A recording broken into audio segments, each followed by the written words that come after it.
బ్రహ్మో సరిగ్గా కూర్చో, సరిగ్గా కూర్చో.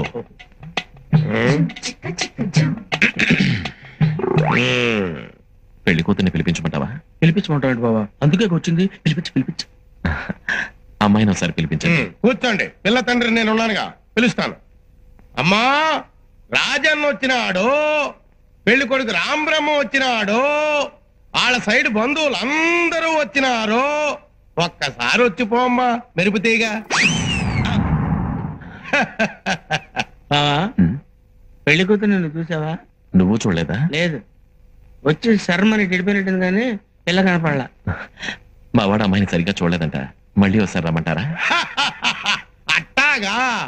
అమ్మా, రాజన్న వచ్చినాడు, పెళ్లి కొడుకు రాంబ్రహ్మ వచ్చినాడు, వాళ్ళ సైడ్ బంధువులు అందరూ వచ్చినారు. ఒక్కసారి వచ్చిపోమ్మా మెరుపుతీగా.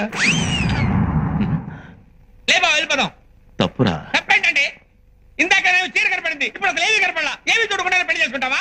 పిల్లకి కొంచెం సిగ్గెక్కువ, తుర్రుమంటది, అందుకే మెరుపుతీగని పేరు పెట్టిన. మీరు ఏ పేరు పెట్టుకుంటే మాకెందుకండి? పెళ్లి చూపులు అన్న తర్వాత ఆ పిల్ల ఎదురుగా కూర్చొని నేను కూర్చొని లుక్సు మాత్రం మాట్లాడుకోవాలి కదా. అసలు మేము పెళ్లి చూపులకు వచ్చావా, మొదమెట్లో పరుగు పందెం చుట్టానికి వచ్చావా? బ్రహ్మం అరవకు, ఒక్కసారి అమ్మాయిని నిదానంగా రమ్మనండి. దాన్నేం భాగ్యం. అట్టాగే.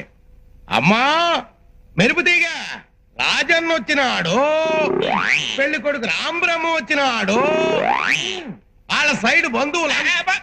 రాంబ్రహ్మ వచ్చినాడు, పెళ్లి కొడుకు చచ్చినాడు, బంధువులంతా చచ్చినారు అని ఓ దీర్ఘాలు తీసి ప్రాణాలు తోడేస్తావు కదా. ఆ పెళ్లి కూతురి ఒకసారి చూపిస్తావు. అమ్మాయిని కాస్త కాఫీ తీసుకురమ్మని చెప్పండి. అట్టాగా. అట్టాగే. కాఫీ తీసుకురా అమ్మా మెరుపుతీగ.